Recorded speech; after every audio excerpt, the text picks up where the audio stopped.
She said she was coming out.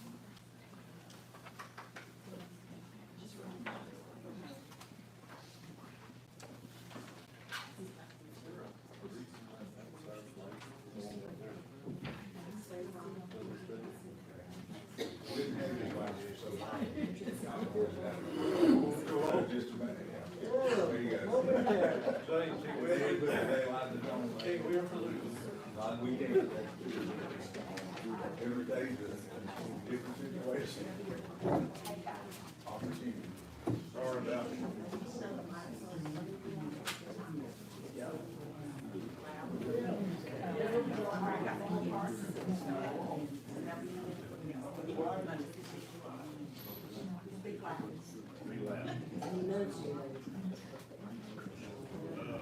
We'll wait just a few minutes here, a little bit longer there. We got one member here in route. So we'll get started here in just a minute. And Mr. Brady is not available, doesn't want to come in, so he was outside. In the car. He's gonna be on vacation.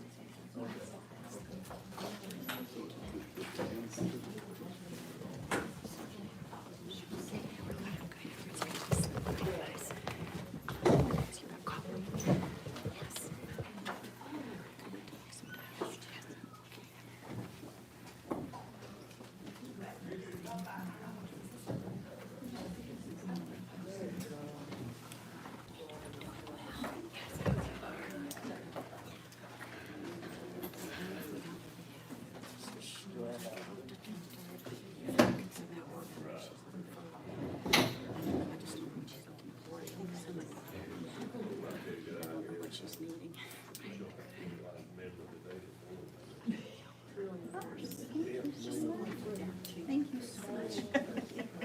Thank you. It's hard to come in. Yes, it is. Thank you. It's really bad to run in.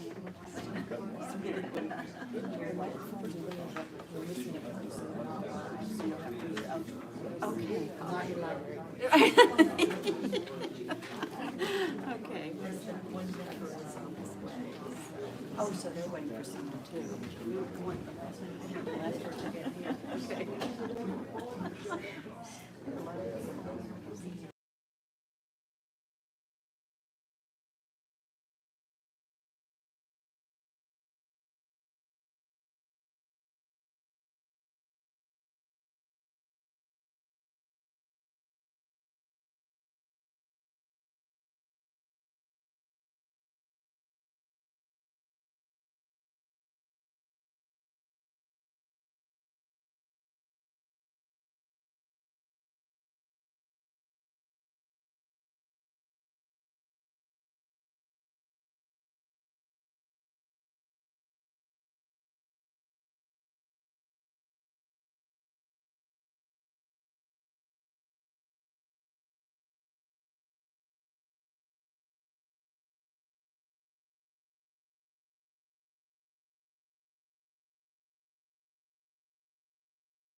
So that everyone knows Mr. Brady is here, he doesn't feel like coming in.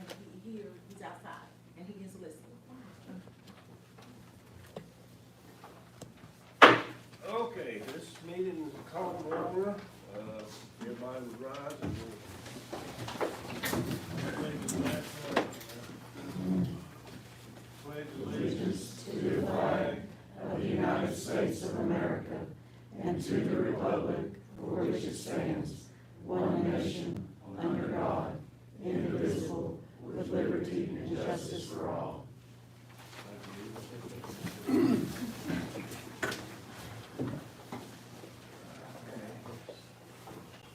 Entertain a motion there for approval of agenda. So moved, sir. Have a second, all in favor? All in favor, four.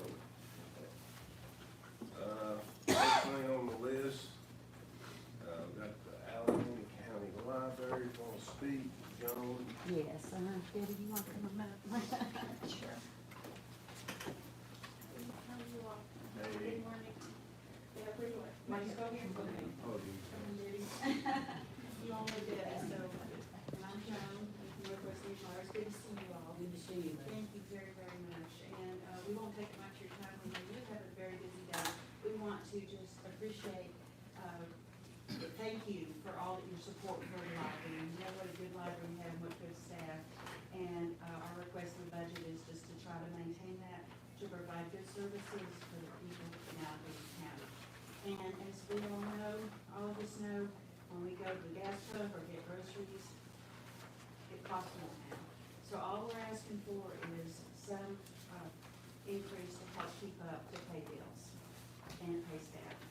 We all know that things are costing more at the stores, and we have requested a modest 2.5% cost of living increase for the staff.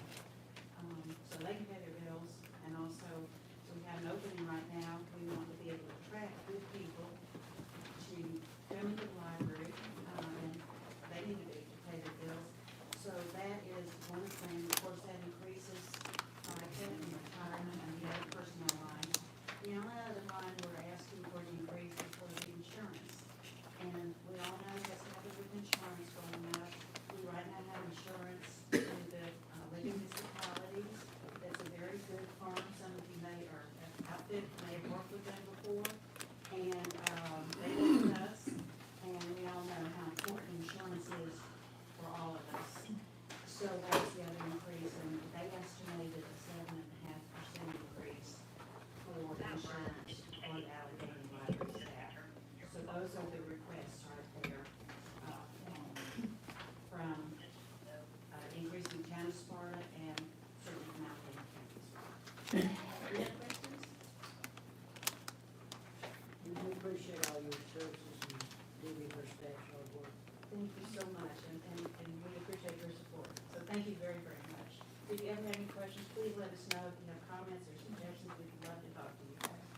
We're here to serve the community. Thank you. Thank you. Good to see you, David. And Ellie and everyone. I think the library is something that we can all be proud of. They got a great facility over there, and they got a staff right there that's second to none. We're really proud of it. They're great. Thank you all. Okay, we're gonna have the next, on the agenda there, Allegheny Arts Council, Diane Morrison. I'll send you an email. Good morning. Good morning, everyone. My name is Diane Morrison. I'm co-president of Allegheny Arts Council along with Shauna Whitehead. Just to let you know, we are a 501c3 nonprofit. We have an all-volunteer board, and we're totally dependent on grants and public and private donations, which includes our annual fund drive, the North Carolina Arts Council Grassroots Grant, private donations, corporate donations, the local TDA, and budget allocations from the town of Sparta and Allegheny County. The Allegheny Arts Council mission statement is building community enrichment and passion for the arts. The mission of the town of Sparta is to promote and maintain quality of living by providing quality services and facilities to and for its citizens, businesses, institutions, and visitors, by providing by preserving the town's heritage, providing opportunities to its citizens, and a pleasant environment to all who visit or live in our town. To fulfill our stated mission, the Allegheny Arts Council offers the following programs to the public: Taste of the Arts, monthly art classes open to the public, And the Beat Goes On, monthly singer-songwriter concert series from October to May. Saturdays in the Park, a free music series that runs throughout the summer at Crafts Park. Music on Main, a free summer music series on Main Street with very high-profile quality bands. Monthly community contra dances at the United Methodist Church. Fiesta Day, a multicultural event in partnership with the Allegheny Wellness Center. The North Carolina Mountain Arts Studio Tour, a 2-weekend studio tour of artists in October every year. Theater productions in partnership with the Allegheny Community Theater. Art and music events at the Allegheny County Library in partnership with the library. We've completed 6 mural projects throughout the town. Most of these are on a marketed Appalachian mural trail. Our last 2, Dale Reeves and Art Wooten, 2 local Allegheny natives. I'm sure most of you have seen the new Art Wooten mural. It's gorgeous. Both of those murals are on a highly marketed North Carolina Department of Natural and Cultural Resources North Carolina Musician Trail, which currently consists of 24 North Carolina-born musicians across the state. In the process of fulfilling our mission, we support numerous local businesses, stage rental businesses, grocery stores, office supplies, web designers, newspaper, graphic designers, sign makers, artists, musicians, restaurants, hotels, Airbnbs, churches, insurance agencies, banks, accountants, attorneys, breweries, wineries, food trucks, caterers, and more. During our 2023 season, we conducted a survey at our Music on Main and Saturday in the Park events. And some of the results were that on a scale of 1 to 5, with 1 being disappointing and 5 being exceptional, 75% of participants rated the quality of our events at a 4 or a 5. On a scale of 1 to 5, with 1 being not likely and 5 being very likely, 85% of participants were very likely to return to our events. 24% of our participants drove more than 40 miles to attend our events. 27% of participants spent 1 or more nights in Allegheny. 10% spent 4 or more nights in Allegheny. I'd like to offer you a few national and local statistics about the arts and their importance in the vitality of small and large communities. Americans for the Arts is the leading national nonprofit organization for the advancement of the arts in America.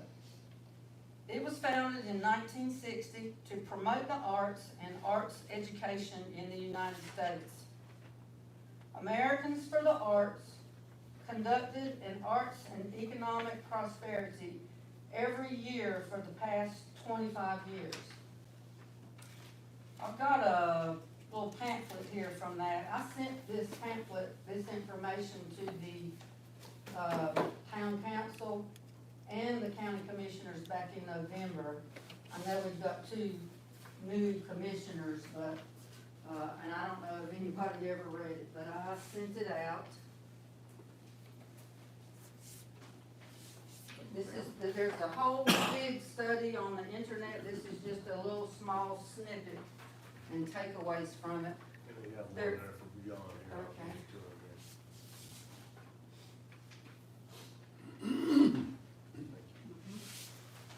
There are a few extras here, for the crowd if you want any.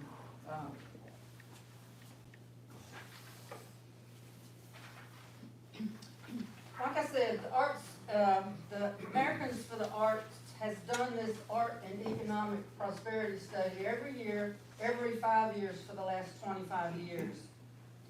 It's the largest, most inclusive study of its kind and demonstrates locally as well as nationally that arts and culture are a critical economic driver in vibrant communities. And don't we all want a vibrant community? The most recent study was conducted in 22 and 23. 373 communities representing all 50 states and Puerto Rico participated. These communities range in population from 4,000 to 4 million and include rural, suburban, and large urban communities. Researchers collected surveys from 16,399 organizations and 224,000 event attendees to provide a measure of total industry spending and impact. Of those 373 communities, 30 or 8% were from North Carolina.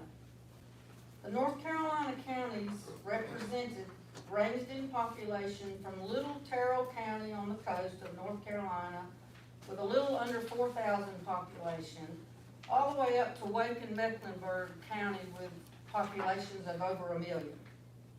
Our neighboring counties of Wilkes and Watauga were part of this survey.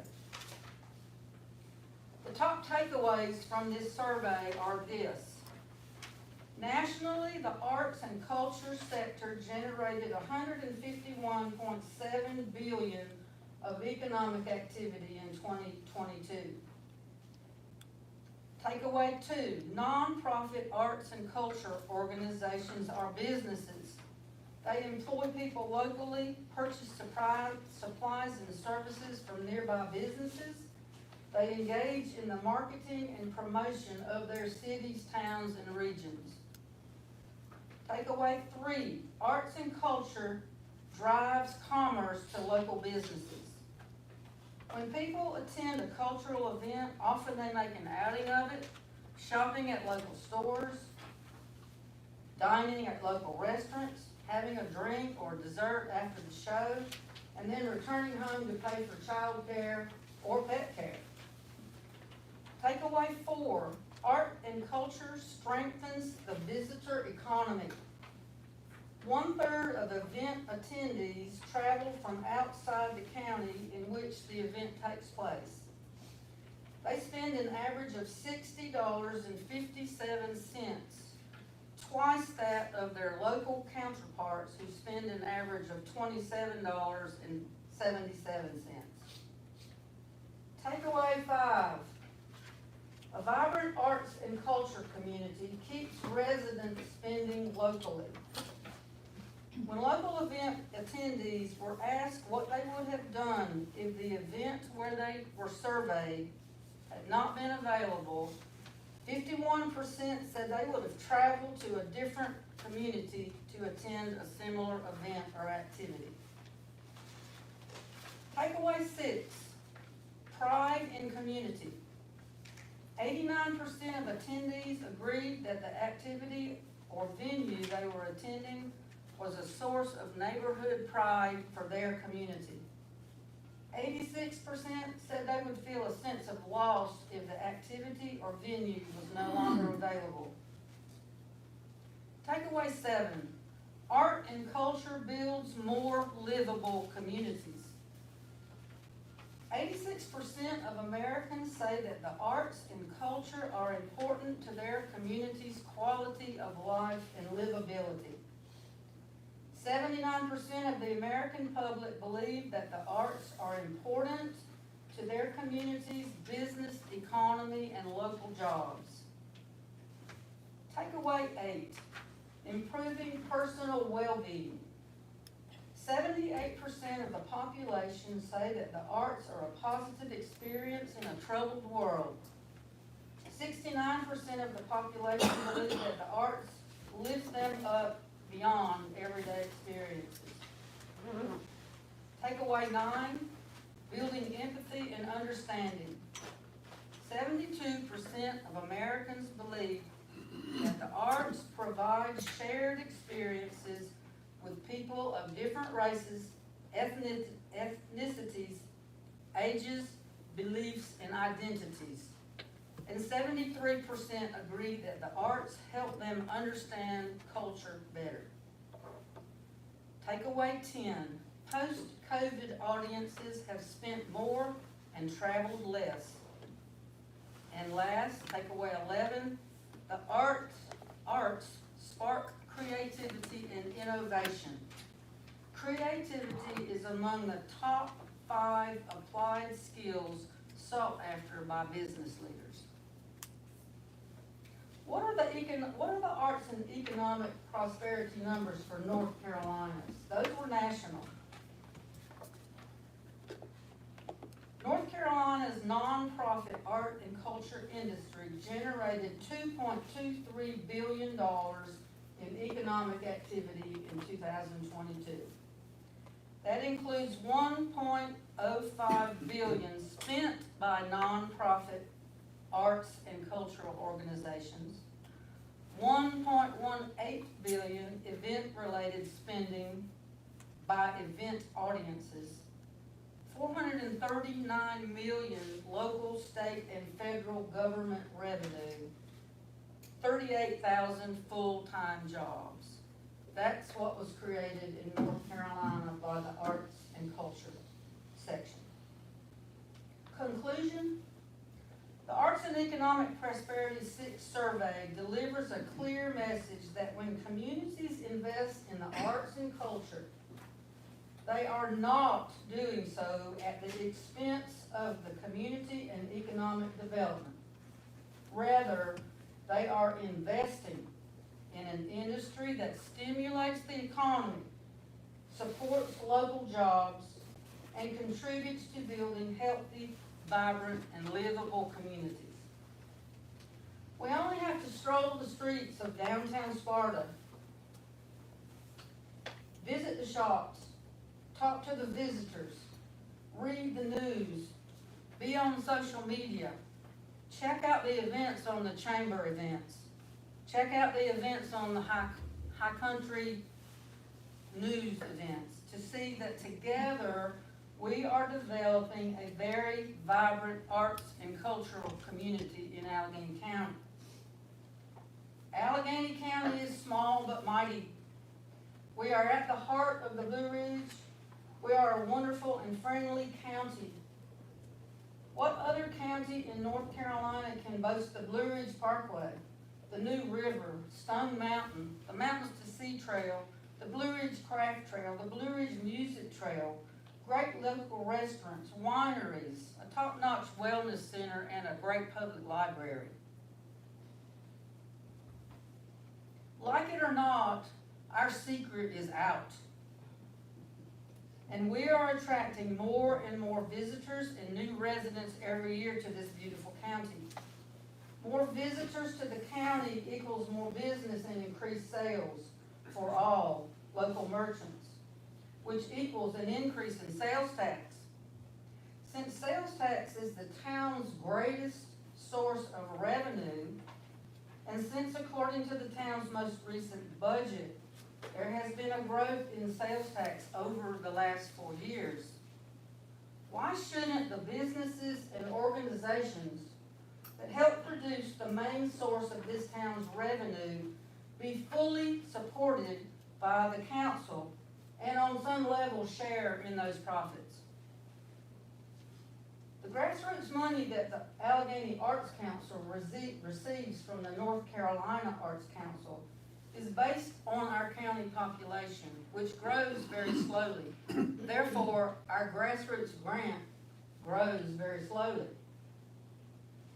Much of that money from the North Carolina Arts Council does require a match.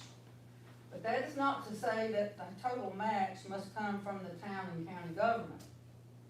However, the North Carolina Arts Council does like to see that we have buy-in from our town and county governments. Therefore, we ask you, the Allegheny Arts Council asks you, our town council, to please recognize the great economic and social value and potential of the arts in general, and the Allegheny Arts Council's tremendous all-volunteer efforts to bring artistic and cultural events and programs to the residents of and visitors to Sparta and Allegheny County. Our events draw crowds that support local merchants and contribute significantly to sales and sales tax in this county. Please show your support for the arts and the Arts Council by approving our financial request in your 2024 budget. Thank you very much. Thank you, Diane.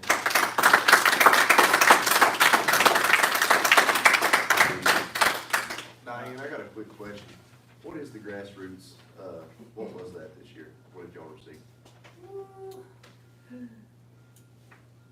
Somewhere in the vicinity of $20,000.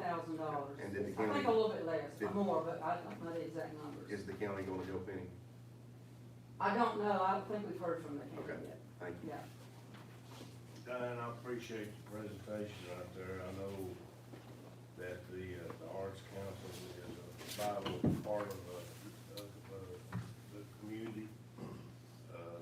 You know, that for many years, we had a person that was the head of the Arts Council that didn't do nothing. And we got a group in there now, there's people that likes to sit around and talk about things, and there's people that jumps up and does it. We got people that jumps up and does it right now. Thank you. Okay, next on the agenda there is a historic, Genealogical Society of Cindy Atwood. Thank you. Take the stand. First, I want to say thank you so much, for the town council has always been so supportive of the museum and the historical society. For those who may not understand, the Allegheny Historical Genealogical Society is the fiscal agent for the museum. The museum is our major project, not our only project, but is our major project. And the museum operates from the end of March through right before Christmas. We are 100% volunteer manpower. Nobody makes anything off of that. And we are, much like the Arts Council, are funded through personal donations, through fundraisers, through some grants, and just the support from the town council and the county. We have not, and I'll address your question, we have not heard from the county if we will be included in their budget process as of right now. You might think that we're just a little storefront place on Main Street, but last year, we have a log that we ask people to sign in as they visit, so we can keep a record of where all they visit from. And of course, not everybody signs in, or one out of a group will, but we had recorded attendance last year of 1,548 visitors, and that doesn't include 594 kids who came by at trunk or treat, so we actually had more than that. And you might think, okay, it's just local or regional people visiting, but actually we had visitors from 19 states that came through and signed our book, that ranged from all up down the East Coast, from Florida to New York and Connecticut, kind of the middle of the country, from Texas to Idaho and Michigan. From out west, we had places from California. I remember one was San Francisco, Big Bear Lake, so in Washington State, we had, folks, I will kind of give you a little, personal anecdote. My favorite, visitor that I saw was, we had, two Amish fellas who were being, transported around by a friend. They came in with their traditional Amish clothing and stuff. And as they walked through looking at our relics, they were saying, "Oh, I have one of those at home. I used that last week." So, what's a treasure to one of us is everyday stuff for others. So, anyway, I thought that was just kind of interesting. But we managed to meet our expenses. We did have the opportunity to purchase the building that we're in, back in the end of 2019. And of course, we know then what happened in 2020, everything got shut down, so, and we were starting with a mortgage and times were tough.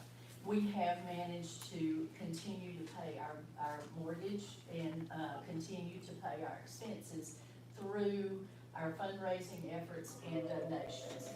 However, it does not leave us any excess funds for other things. So specifically, we are in great need of our building, the top floor, the street level floor is where it houses our museum. We have a full basement underneath where we store artifacts that are not on display at that particular time. We are in great need of a professional grade dehumidifier because so many of those artifacts are rather fragile and need to be in a climate controlled atmosphere. So, as I said, we can manage our expenses, our monthly expenses, but what we're in great need of is something to help us with that particular purchase. And that is not something that I had, that generally the grants that are available for museums are for programs and that type of thing, not for capital outlay items. So we hope you will give us consideration, and we'd love to see you come in the museum and join us. Any other questions? I brought with me a little rack card, and if you have any questions, our website is on the back, and it's got some pretty interesting things, so I'll share that with you. No questions, I'll be seated. Thank you. Thank you. Cindy, do you have any idea what a dehumidifier would run? I do. I talked with Billings Heating, and they gave me an estimate of $2,500 for purchase and installation. I mean, I can get, comparative, we do always try to do local vendors, so I can get competitive estimates, but that gave me a ballpark figure too. I noticed that the museum has asked less than what it has in the past, that's unusual, right? Well, it is, and quite frankly, if I'd have realized it was less, I might have added a little more. I was asking for what, for something specific, so. Thank you. Well, the history museum right there is something to be proud of, all the surrounding towns and the county have got one, and Allegheny County got one too, so thankful for that. Next, we're gonna hear from the Chamber of Commerce, Larry Van Hoos.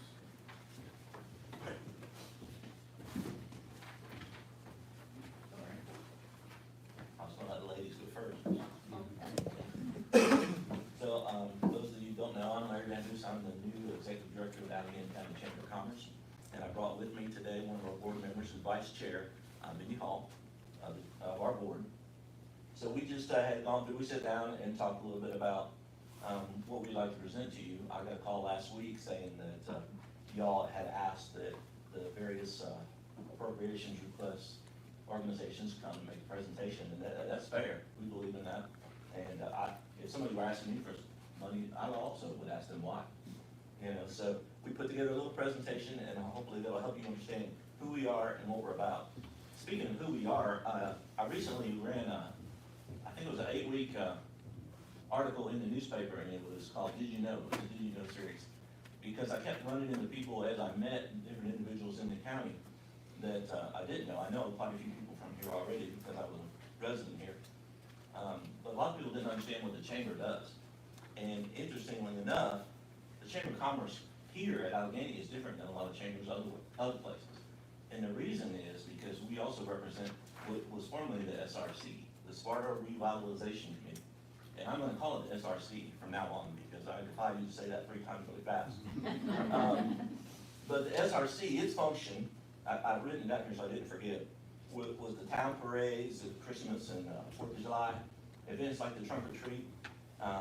Cindy mentioned beautification projects. Mindy might want to expand more on that, or Mindy, about some of the things that SRC did for the community. SRC was a great, pretty much volunteer board. They received funding from the town and the county, and they took care of the beautification projects, the flowers that were put out. It was a big part of Caroline's, but still it was part of underneath their umbrella. They took care of the parades, the trunk or treat, and these are things that are absolutely community oriented. It's not a visitor aspect. Those are things that, you know, even for our families to participate in, and talk about being proud to go to a parade, that's a big deal, you know, for families. So SRC took care of banners that are on Main Street, and the beautification of the flowers, Christmas parade, 4th of July, things like that. So we, a few years ago, we absorbed the SRC into the chamber. Somebody basically said, can you do this? And we do this. Along with that came the funding that the SRC was receiving from the town and from the county. And so we had in the past only asked for $10,000 funding from the town. But the SRC was getting $19,000. So that is why it seems a little high that the chamber would be asking for $29,000, but we're actually kind of we're two-faced. I hate to say that way, but we have 2 phases, and in a good way. But anyway, we are a nonprofit. We are a 501c6, and we're that because we represent both nonprofit and profit businesses. So that's kind of the organization behind us. And again, we have absorbed not just the funding of the SRC, but the function of the SRC. We do all those things that Mindy just mentioned. So in addition to the SRC activities, the Chamber of Commerce, we also do a lot of other things that aren't member focused, and Mindy's gonna go over a couple of those. Starting with the visitor center. Yep, the visitor center is huge, and, you know, being in real estate, huge. The people that come to the community, people that go, when you travel somewhere, if you wanna know what's going on, you look to the Chamber of Commerce for that information. So we have a beautiful facility, and we appreciate the town, you know, providing us with, it's a great location and a very nice facility. So we operate the visitor center, providing and distributing information from our local businesses, anybody that's a member, and events that are happening from non-members too. It's good information to get people from outside the area, give them a reason to come, know when to come. Facility management doesn't just happen. All of these events that are happening, the parades and so on, we house our public restrooms. If you have a business on Main Street, I think it's nice to know that the town, the public has a public restroom to go to. They're not asking all of our individual stores to provide restrooms for the public. So we really appreciate being able to house that and operate that part of the facilities management for the town. One other thing that I wanted to throw in there is being at 506, our nonprofit status. There's another entity called CAF, the Keep Allegheny Litter Free, and that's something else that is funneled through the Chamber of Commerce, and that's just something that we manage in order for them to be able to function. These nonprofits need a nonprofit entity to work under. Yeah, you know, it's, that you bring that up, and to me, it reminds me of when I first started here, as I was driving back and forth to the chamber office, I would think, if this was my home, what would I want to say different? You know, what would I want to add? What would I want to improve? And what would I want to clean up? And that's what I love about the KLF program, is that we're able to help that group really keep our home other residents in the community. And they do that with a handful of volunteers, just like we do with a lot of our activities. But I think it's just such a good example of why we do what we do. So another thing that we do, the Chamber does, is promote local events. I want to give you an example. Many of you know that in my past, I was a publisher and a writer and marketing. And I sold my magazine recently, which is why I ended up at the Chamber. But I still write for the magazine that I sold, and that's just on an invitation basis. And so one of the things that I pitched to them when I sold the magazine is, hey, if I continue to write, can I write about the mountains? Because in Surrey County, their focus is on what's happening in Surrey County and really the neighboring counties. Well, we're a neighboring county, but because there's this physical barrier coming up the mountains, we tend to get ignored.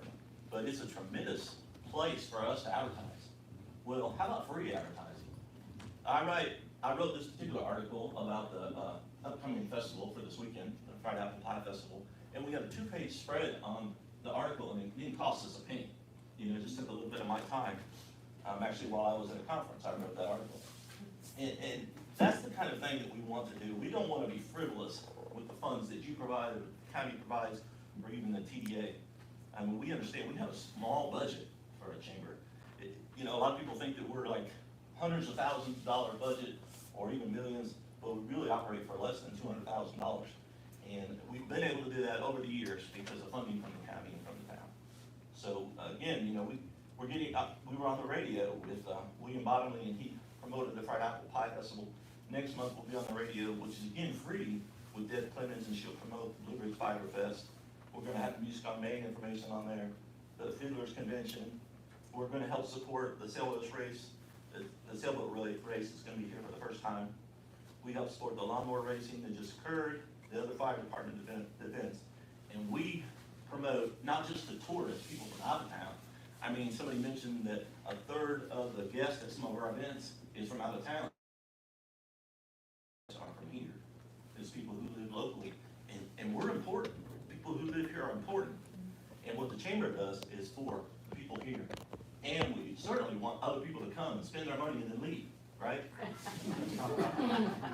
I like my family, and I like them when they leave, right? So anyway, maybe if you go on about other things that the chamber does. Okay, so the chamber, in addition to, it's a free opportunity for local business owners to educate themselves and at least know where there might be more information to expand that education. And something else that the chamber helps promote. On the business side, the local gift certificate program is huge. It is a huge asset. If you're not familiar with it, I would be very surprised. Our local members are able to get sales through the gift certificate program that the Chamber of Commerce manages. It's available to anyone to buy gift certificates, but those gift certificates are good only at our member stores, our member facilities, and that goes anywhere from the grocery store to propane, to any of our art co-ops, our local restaurants. Our gift certificate program is utilized by the county and the town for Christmas gifts, and a lot of visitors, we give them away, clothing gifts. It's a nice gift and keeps that money in the community. We don't make any money off of it, but it's a service we provide to keep money in the community. Yeah, one of the things that I tracked recently is the expenditures for the gift certificate program. And I know some of you all have businesses and take them. It's literally keeping $25,000 to $40,000 of sales in the county, just through something that we actually do, and we don't make a dime. We actually lose money to administer that program. And it costs us about $2,500 between the physical gift certificates that we have printed, the processing and administration of it. Member benefit. Big Yeah, definitely member benefit. And it's a benefit to all citizens of the county, especially if you get one of those. Yeah. Some other things that we do that may or may not be important to you all, but they're important to some people. And I think our involvement with the Blue Ridge Parkway Association and the Blue Ridge Parkway Foundation boards is critical to just knowing what's going on. I mean, did you know that the #1 visited national park in the country is the Blue Ridge Parkway? It's 469 miles long, but 30-something miles of that is here in Allegheny County. And this year, actually, a lot of it is under construction and closures. Well, where are those people gonna go? If they're going from the south end of the parkway to the north end of the parkway, there are two places. They're either gonna go through Sparta, or they're gonna go down the interstate. Well, which would you rather do? I would rather travel through Sparta, and we want those people to understand, hey, what is available here in Sparta? And again, spend your money and then go home. I mean, it's a wonderful benefit. And to kind of support that, there's the map. The number one thing we're asked for at the Visitor Center is the Blue Ridge Parkway map, and it extends out, well, believe it or not, in all these communities that are represented, we weren't on there. And I was just like, well, why not? Because did you know the parkway started right here in Allegheny County, the border? We know that, but a lot of people don't know that. So we're getting the information out there, we're gonna be in this, we're gonna try to contribute to it in the future years to reduce the cost of the advertising and that. But hey, we just want people to know how special it is here. Now, we're never gonna be a town like the size of Boone, which is actually a city, or West Jefferson, you know, just the way the county is situated, we're not on the way to a lot of places. But we are, this is our home, this is our region. We've got the river, we've got the mountains, we've got the trails, and we don't want to keep them just to ourselves. Like Diane said, the secret's kind of out. We want to control it though, we want to manage it, and being part of those boards helps us to know what's going on. We can help other people navigate the area, navigate our amenities. You know, some people have mentioned that the TDA involvement that the chamber has, and I'll tell you what it is. The TDA gets certain monies from occupancy tax here in the area. And they're required to spend so much of that money on marketing, on tourism, and they're also required to spend so much of that on infrastructure and capital projects. Well, they could spend a huge portion of their marketing and tourism budget on maintaining a staff for marketing and tourism efforts. Or they could work with an organization that already does that. Guess who that is? That's us. So we don't apologize for getting funding from them because it really helps us. I have a lot of experience in advertising and marketing, and we can throw stuff together that really, you know, displays what Allegheny has to offer. And we're not just talking about Allegheny. Sparta is really the only municipality, I have a hard time saying that, but I said it. The only municipality in Allegheny County. There's other little villages and things, and they're just as important. But we are trying, you see this spread down at the bottom, we're trying to promote Sparta and Allegheny County. You know, a lot of people don't know where Allegheny County is. They've heard of it, but they couldn't pin it on a map. But almost everybody in the state knows where Sparta is. We've got a lot of publicity lately, and we want to turn that publicity to be positive for the area. On that note, Mindy's brought this up, the visitor's guide has recently had Allegheny County. And as these go in Iraq, a lot of times, this is all you're gonna see. It's just the name. And again, people go, well, that's nice. Where's Allegheny County? Who's Allegheny County? If it said Charlotte, you'd know, right? If it said the Blue Ridge Parkway. So we've turned our focus again to be Allegheny County and Sparta and featuring the Blue Ridge Parkway as well. Those are our tickets to success here in the area. Again, we get a ton of money from visitors. We don't want to turn away from that. But again, we want to be in control of the image that we project. And like working with the KLF, we want this area to be clean, beautiful. My wife and I visited another county in North Carolina over the weekend. We were helping my son move, and she goes, man, it's very clean here. You know, the size of the road and everything. And I said, you know what, so is Allegheny County. We can have pride in that because of that organization. So anyway, this visitor's guide, this is last year's. The new one will be out, we should receive them this week. It actually has to come in a freight truck because we get quite a lot of them. All of those go into the visitor centers across the state, and every visitor center, our welcome center. And then we also have them in our office. We'll be passing those out at events, and we'll have them in some of the tourism arms in the various counties that are adjacent to ours, even up into Virginia. All of our advertisers are distributing these. They've got a nice map inside. I'm sure that you've seen these books around. If you haven't, I encourage you to pick one of the new ones up. And the new one has Allegheny County and Sparta on the top. Because it's true, people know Sparta.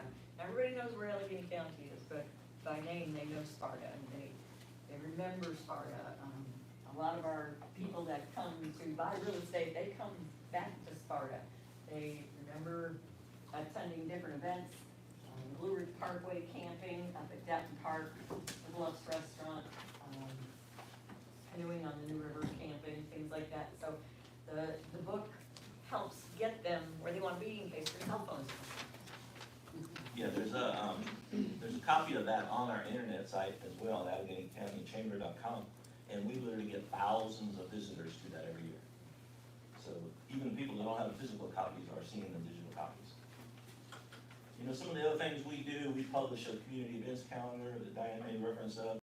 We post a lot on social media. We wanna promote the citizens of Allegheny County, the businesses, and Diane said, who doesn't want a vibrant community? And so we're doing everything we can, even though we're a member-supported organization and we focus a lot on our members, because we have that SRC arm, we do our best to support everything. A good example is, again, the festival this weekend, the apple pie, that's all long name, the Fried Apple Pie Festival board is not a member of the chamber.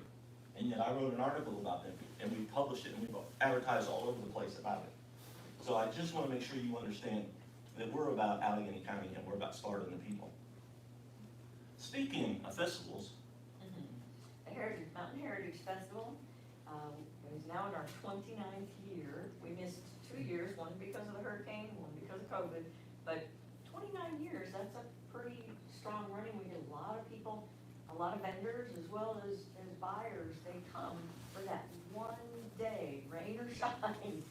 We are very blessed to have a consistent track record for those people to come, and they come to buy heritage products. And we've been really, really blessed to have a good supply of vendors provide us with products for them to buy right here. They're either from Allegheny County or similar to what they can expect for our heritage for Allegheny County.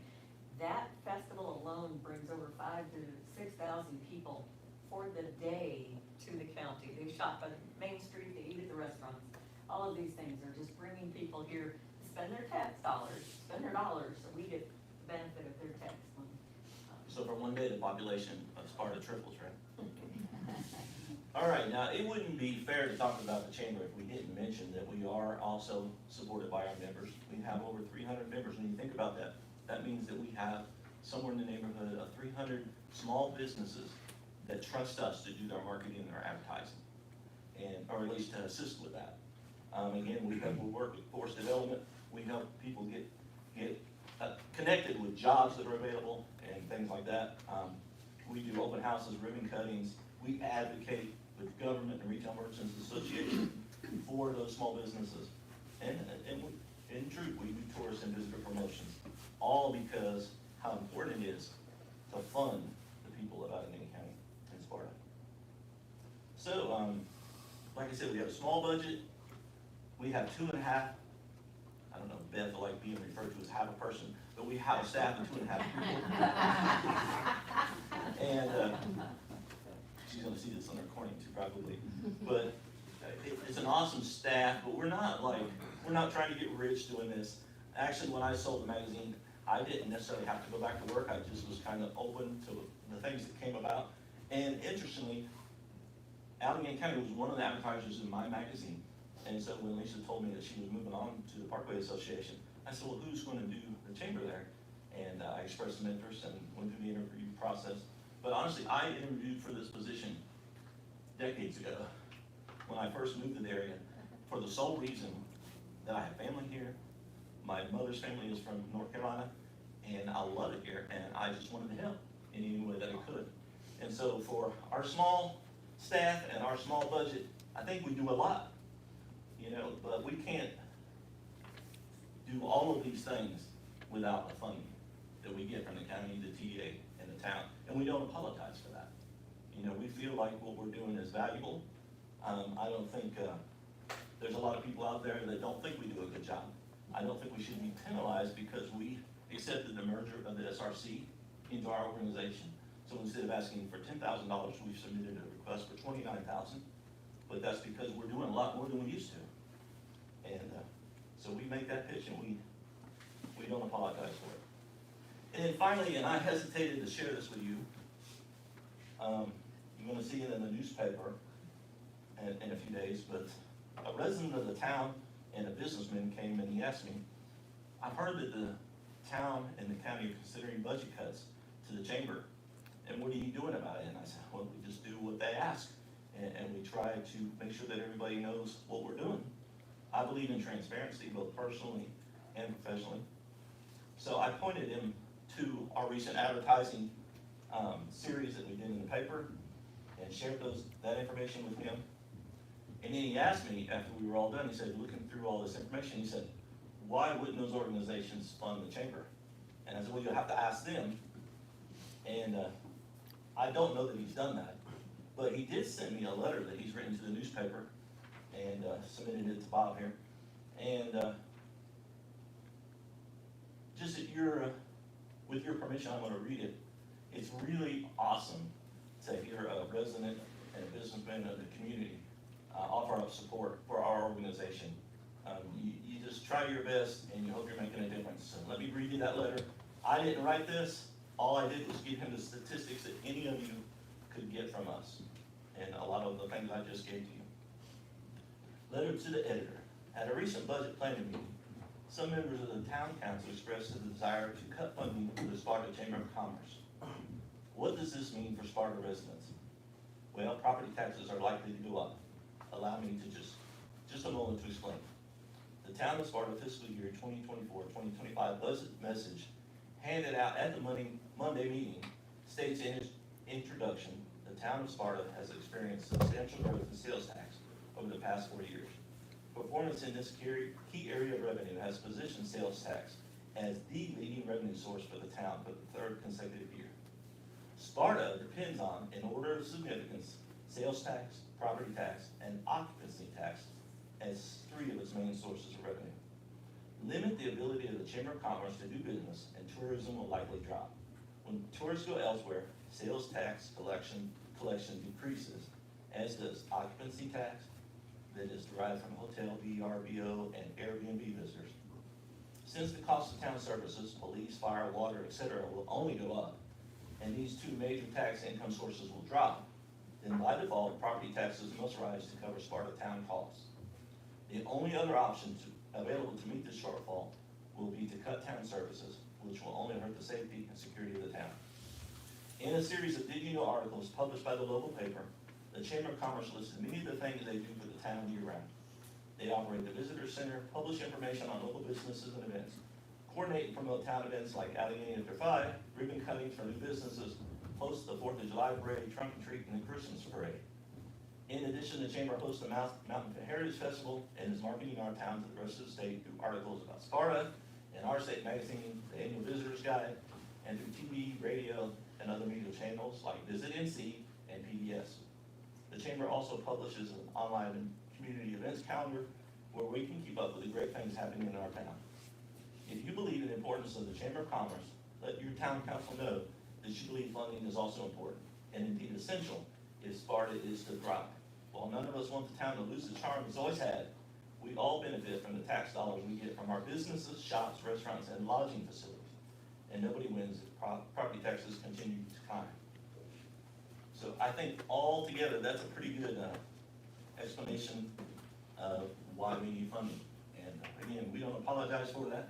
I have a budget, though, that I have to administer, and I understand that. We all understand that on the board, and we're just hoping for the best and try to give you the information you need to make a quality decision.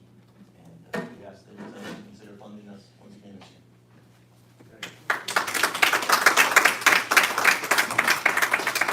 Thank you, Larry, community there. That was a nice presentation there. That's good for newest members of the board there, to give them some statistics there that they probably didn't know about before. So we appreciate you all doing that. Thank you, Tom. Okay, the next on the list, we got from Allegheny Volunteer Rescue Squad, Mr. Jason Long. Jason here.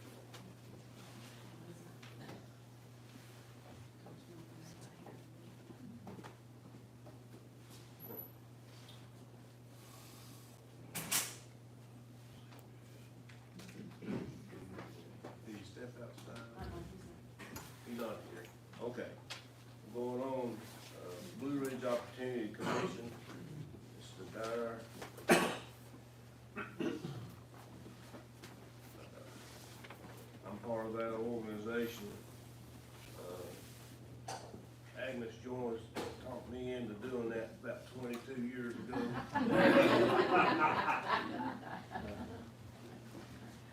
Well, that's a blessing to have you there. I'm Gary Schnorr, and I'm with Blue Ridge Opportunity Commission. And all these needs that I've heard is really great for Allegheny County. And they're awesome. But I think our program is awesome too, because we need funds to do what we do. We also put funds into Allegheny County because we had to have the Head Start program that served children. And for the cost of that in Allegheny County is $258,681. And we also have the weatherization program that we do. We help with, to repair the homes. And also part of the salary that the people, when they work up here, is involved in that. And also we have the community service block grant, and that's what I'm about today. Agnes Joyce with the Allegheny Planning Committee has always been here to solicit funds for crisis intervention for Brock in Allegheny County. And last year, you may not know this, and you know, I have never had to do without a roof over my head. And I've never had to do without power, except whenever Hugo comes through, but I know he was gonna come back home someday. It took him 3 weeks, but I still had power. But you know, I don't know what it is to live in a car, or on the side of the road, or in a hollow. We have Tent City in our department, and bless their hearts, they all had to move because they're going through with the super highway on 421. But you know, people does that, and they have to live like that. And it's not just single people, it's parents and children. And we need, our mission is to be there for those people and to serve them and to help them to stay in a home and also have heat. And up here and in Wilkes, we have to order 100 gallons in order for them to deliver. Well, 100 gallons doesn't go very far, and it's $650. And then if it's further out, there's more than that. So our need up here in Allegheny County, and I will tell you what the community service block grant last year, and I know you don't, most of you don't know, but we served 159 clients in Allegheny County last year with either fuel, electricity, or rent. And that's a lot of people. Our quota for the community service block grant, whenever they set our amount that we have to reach is 75, and we've done 159. Our community service block grant only pays for salary up here, the rent and stuff. And I want to tell you, we've moved 3 times in the past year and a half, but we had to move from where we've been at for about 20 years. And we thought we found a place, it's where the old Blue Ridge shoe factory used to be, but the roof leaked and it had mold, so we had to move again. And we're on Junction Street, and I think we're there to stay, hopefully, that nothing happens, that we can be there, from now on.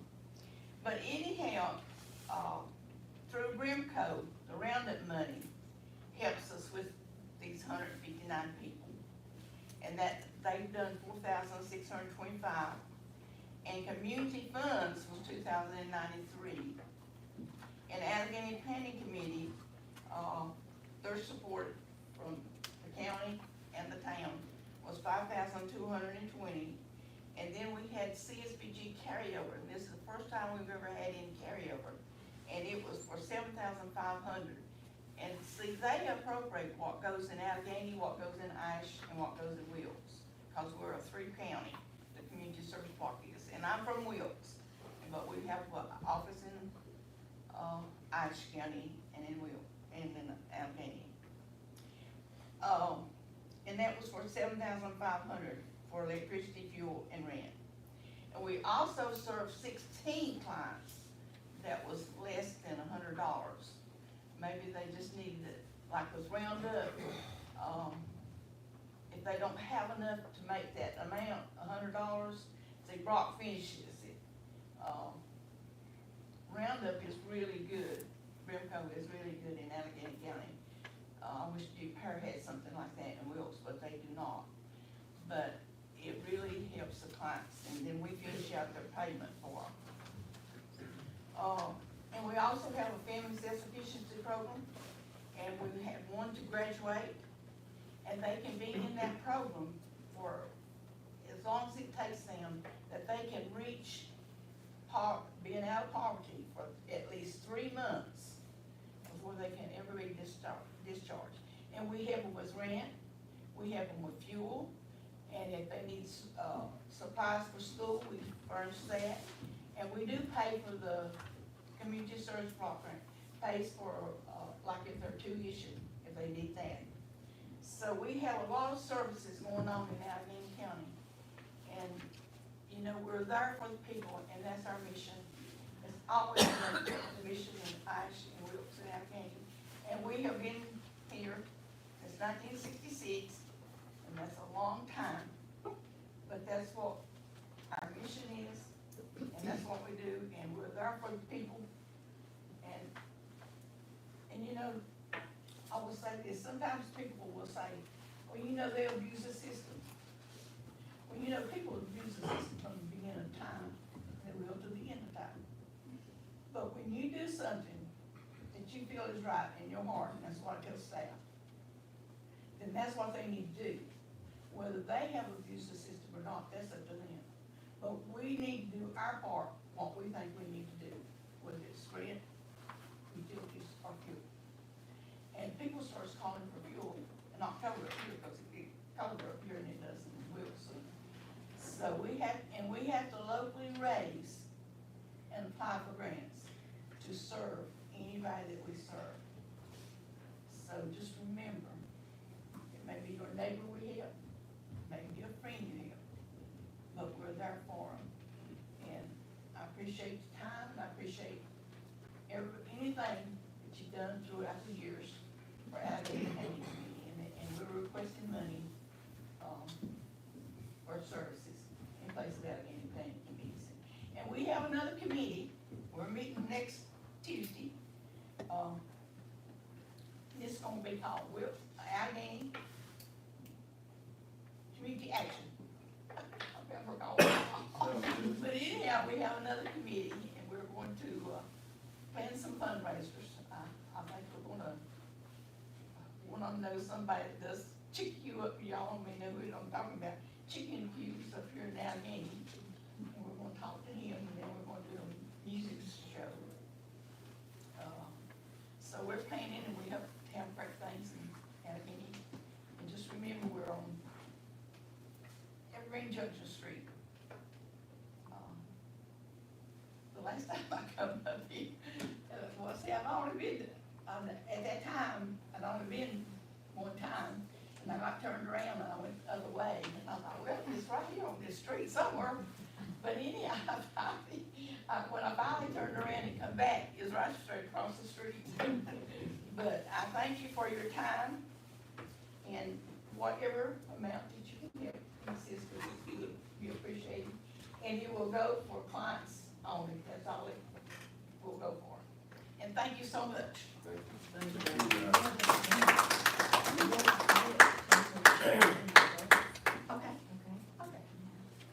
And we're accepting new members there, and anybody here, Well, I used to be a member a long time ago. if you would, after the meeting, if you'd like to, talk to me, and, it's a good organization. You know, we try to help the people in need. So, okay, going on, Allegheny County Fire, anybody here to speak to that? Mr. Wishaw.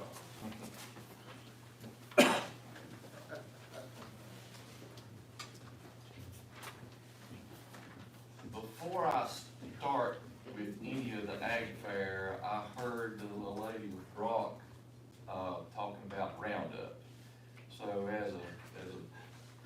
board member, if y'all don't know what Operation Roundup is, when you get your electric bill, let's say your electric bill is $100.60. If you sign up for Operation Roundup, they'll just round it up to the next dollar, so you pay like an extra, in this case, 40 cents on your electric bill. All that money comes back to this community, to help people in need, so I'll make that. Thank you, it's awesome to have an roundup up here. I'm a board member on that foundation, so it all comes It back. makes writing checks a lot easier, too. It does, it does. That's right, just costs you a few pennies a year. Anyway, Stacy and I are here to talk about the Allegheny Ag Fair. First of all, I just wanna thank you all. You've always been big, the town has always been a big supporter of the fair. It puts a spotlight on the biggest economic driver in Allegheny County, and that is agriculture. It's a great event, not just for folks coming in from outside our borders, but for local folks. It's a good, wholesome event. It does bring in a lot of folks from the outside. They come here, they spend their money, they fill up the hotels, they create tax revenue for all of us. So, and I will say this, we've got several years of history with this Allegheny Ag Fair since we kind of revitalized it, and it does a little bit better every year. Last year, was it around 4,000 people walked through the doors? So, we had about 4,000 people, and a lot of those were from outside the county that came here. We're asking for more money, like it's like everybody, we're asking for more money. Why are we asking for more money? The cost of the rides have gone up several $1,000s, and we're also going to do a truck and tractor pull one night. The cost of that is almost $19,000 that we have to come up with. We're also doing a horse pull one night. We do think that spending this extra money is gonna bring even more people in the doors and create a better event. Now, it being an ag fair, you say, well, why are you doing all this? Well, to get especially young folks to walk in the door, to see our agriculture exhibits, you gotta have a draw. And our draw is the fair rides, our draw is the truck and tractor pull and that kind of thing. So, we have been very fortunate to get, the TVA has been a big supporter of ours. They've stepped up to the plate and they've given us more than we've been receiving. The county has not made their decisions yet. I've heard that from several people in years. I think they're still working on their budget. But, we would respectfully ask for you to consider our ask for this year. And Stacy, she's got a full budget for y'all. I won't, in the interest of time, I'm not gonna go through the whole budget. But y'all got that for your information as you're making your decisions.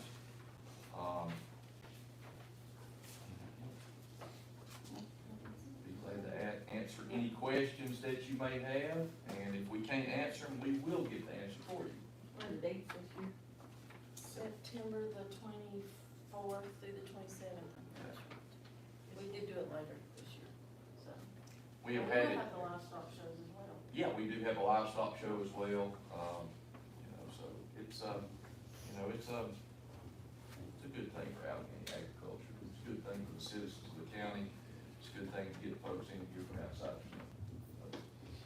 Does the high school participate in that?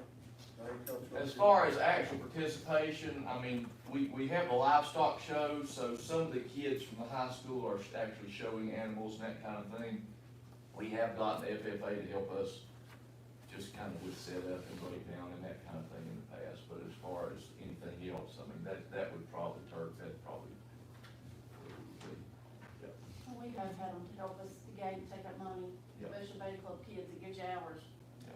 I mean, my daughter done it for 4 years. And we also, every year, we pick a grade in the county. Last year, what was it, third grade? Third grade, I think, yeah. So we will go to the schools and like, for instance, last year, every third grader got in free. So we will pick, we kind of draw it out of a hat, what grade is it this year, but, we'll let one grade group, they all get in. But, they're bringing their brothers and sisters who are in other grades, and they're bringing their parents, that kind of thing, so they're still spending money. That's the way to hopefully get them all to come back on what, yeah, we'd like for them to come every day. We're looking for the biggest and best fair yet this year. We've got more activities this year than we've ever had, but more activities equals needs a little bit more money. So we would ask for your consideration. Thank you, John. Now let us know if you have any questions later on. We'll know what you need. Thank you. It's like I said a while ago, you got people who like to sit around talking, and we got people that's doers. You would take the bull by the horn. We're an active group. We're an active group. We do a lot. Thank you.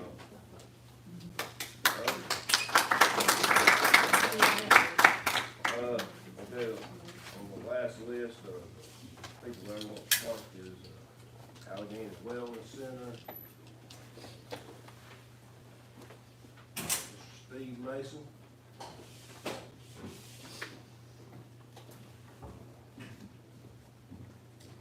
Also asked Mike Bruce to come up with, also he just wanted to just thank y'all for what you've done over the course of the 3 years for the center. This is the opportunity we have to be able to share with you a little bit about the facility and what the importance is of that to this community. I think one of the things, when you look at the impact of a community this size, I think when you look at what we're able to offer in a wellness facility, I think, I think it's one that is not something you normally see in a community our size. And I think it's something that we've been able to connect between both, not only our community as far as Sparta and the county itself, but also the ability for us to connect with other communities and just outside the borders. We have several individuals that participate in our community resources in Galax and in Independence, Ashe County as well. So I think there's connectivity that we've got that's not only county-based and town-based, but also the ability to connect with others. Our structure, and Mike will speak to it in regards to what our makeup is in our budget. It's a very tight budget. It's one that we basically are a zero-based budget. We try to keep things conservative in regards to how we look at things from a year-to-year basis. And at the same time, we're been very supported by both the town and the county in the funding. It's not a large portion of funding, but it is one that's important. The town investment in our budget this year is 1.56%. So it's not, when you say, it's not much when you look at the budget size, but at the end of the day, to be a zero-based budget, it's something that we need because it's in the makeup of our budget. So it's one that we take very seriously in regard to how we invest in the community. But I would let Mike just speak just a little bit to the points on the budget itself and some other comments. Yeah, and further just a little bit of background on the center itself. We were formed in 2003, and we were formed by community desire to address some really negative statistics regarding cancer in our community, heart disease in our community, and the low rate of people doing things about that in terms of preventive wellness, exercise and that. So we were the only, at that time and now, the only public wellness facility in the community. We operate in a facility on Collins Road, about 13-acre campus. And we have, in that facility, we have a fitness area with an indoor walking track, aerobic equipment, free weights, Nautilus equipment, 2 multi-purpose rooms we use for exercise classes for all ages and fitness levels, health education classes, and gatherings all kinds relate to the wellness. We have an aquatic center, that houses a therapy pool used for water exercise classes, therapies, individual use, a 6-lane, 25-meter pool used for lessons, classes, therapies, swim practice, high school here and in Ash practice in our facility. If we wasn't here, where they go to Boone, whatever, just to have swim teams. Swim lessons, if you have a child who wants to learn how to swim, we're the only place that offers those swim lessons on a public basis in Allegheny County. We have a vision for the campus to be the wellness center, that's in our name, but the wellness complex for the community, more than just the wellness center. We were happy to donate land to the county to build a senior center on our campus. That was our land that we donated at no cost. We have a budget, annual budget of around $400,000. Only 60% of that is covered by membership fees. People think of this, some people may think of this as a gym, a membership club. We do a lot more than what we can charge a member for. So only about 60% of our budget is covered by membership fees, usage fees. The other 40% each and every year has to be raised through donations. So that's $160,000 from grants, individual donations, fundraising. Of that $160,000, we've been asking the town for $6. So as Steve mentioned, that's a relative small percentage of that number. But, you know, as Steve said, it's an important amount. We have approximately $400,000 budget. Last year, we had a similar budget. We had concerns that we were going to be able to meet that through a great support from the community. With our operating fund campaign, we were able to avoid going in a deficit. But we, you know, the community, our volunteers, our staff, we had to work to make that happen. So if we lose, you know, we got to count on every dollar we can get to make that happen. And ultimately, if we don't get the money from the town, we'll have to raise the money from somewhere else, or we have to cut one of the programs that we're doing. And we really think that we are worthy investment of the town's money. We're a good steward of their money. And it's great to have that participation, that buy-in, that support from the town, and we hate to lose it. Questions?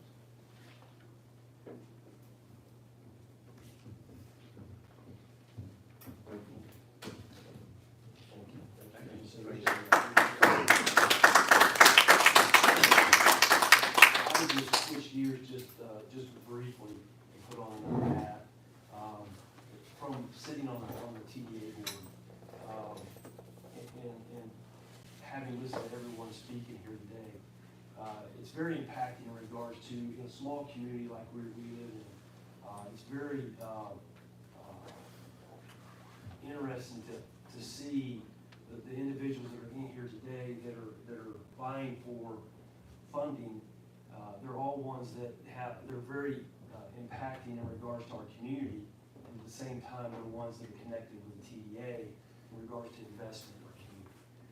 The occupancy tax funds that come in and reinvesting those back in these programs, the list that we had today of those speaking here today, I would say 90% are ones we've either invested in or continue to invest in. And without those programs and without what goes on with these volunteers and the people that put these things together and these events and these programs and these projects, there would be a lot of impact on this community if you didn't have those things going on. And I would just share that with that said, the investment that these folks are putting in this community is well worth what we're trying to produce and try to create. So I think that just your conscious effort in regards to what you can or can't do, I totally understand you're talking about budget situation, but these are valuable investments in the community. Thank you. I'd like to note that Steve is on the Krause Park committee. He's been very, very instrumental about helping there with the pickleball courts and construction of potential construction of the skate park. So thank you, Steve, for stepping up and helping us on that part. I think before we go any further, we're gonna have a short break, in case somebody needs to go to the facility or stretch your legs and everything, so. Turn on the heat. Well, real reconvene right here after. Everybody go down break.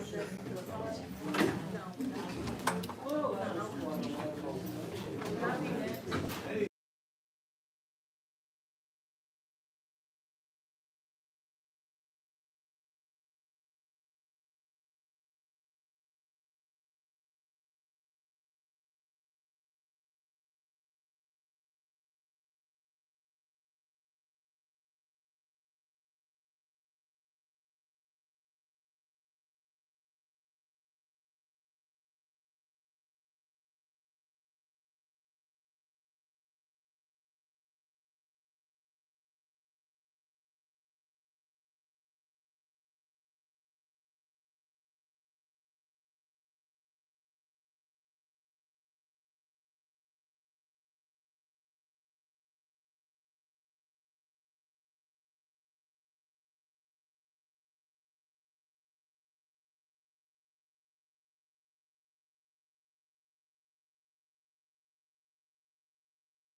ever, session back in progress. We're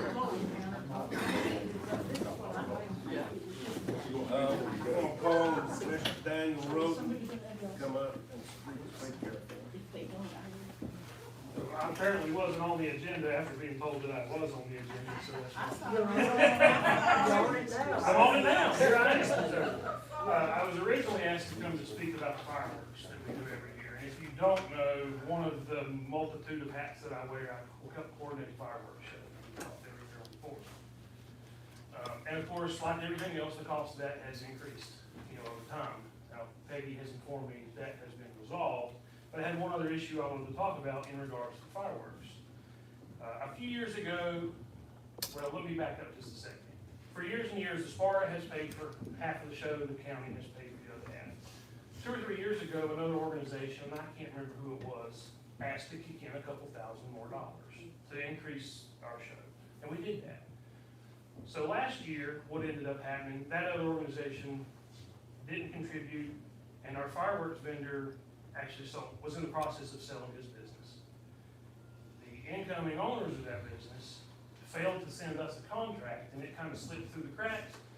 They came and shot the show anyway at a cost of $8,000 when each of us had only budgeted for $3,000. So that left a $2,000 balance hanging out there in the wind somewhere. So what I'm asking you guys for, and I've spoken to my leadership over at the county, they're willing to go ahead and kick in $1,000 to cover that balance. They've asked if you guys will cover the other $1,000 of that for the show that was shot last year. So we got a deficit. Yeah, exactly. The cost of the show this year, we anticipate being $10,000. County's gonna kick in $4,000. Peggy has told me that she has put in $4,000, and I've been told by Miss April Ham that TDA is perhaps willing to cover the other two. I will speak for the TDA, but that's what I've been indicated to me. So that sounds like this coming show is taken care of, but I do have that balance from last year. And the couple of commissioners who sit on my budget committee, their impression was, hey, the guys do a good job, they shot the show. For whatever reason, this has fallen through the cracks, but the county feels like we should go ahead and take care of it because they did do the work. So I'm not asking for that right this second, I'm asking for your consideration on that. I mean, I would obviously like to. Will that take that number from 4,000 to 5,000 this year? Which will be on the agenda. Well, I think everybody enjoys the fireworks. I mean, what's the 4th of July without fireworks? And I know stuff keeps going up. So. Any other questions for me? Thank you, Daniel. Thank you. Don't be sorry. Thank you.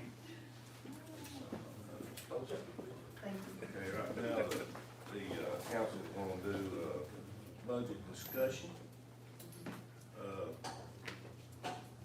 Billy, you wanna go ahead and start? Budget discussion. Yeah. I think Wait a minute. Peggy has something we need to. She is, but we need the direction of the council, because at this point, we will get Megan up in just a minute. For the general fund and stuff, we need to know your direction, and I'm gonna defer to Scott. He's involved now, so we can defer to Scott. Be happy to. You've heard the request, the presentations we've had this morning, all very well done, I'd like to add. But again, as Peggy was saying, we need direction from you guys as we try to get the budget closer to a finished product. So just, I'm not saying we have to have that today, it'd certainly be nice, but would just like get your thoughts on how we move forward at this point with these specific requests. Okay, who wants to start? If, and understand that these specific requests are an important part of the budget, but if I'm not oversimplifying things, at our last budget workshop, we heard that everything we were gonna do is gonna cost a whole lot more.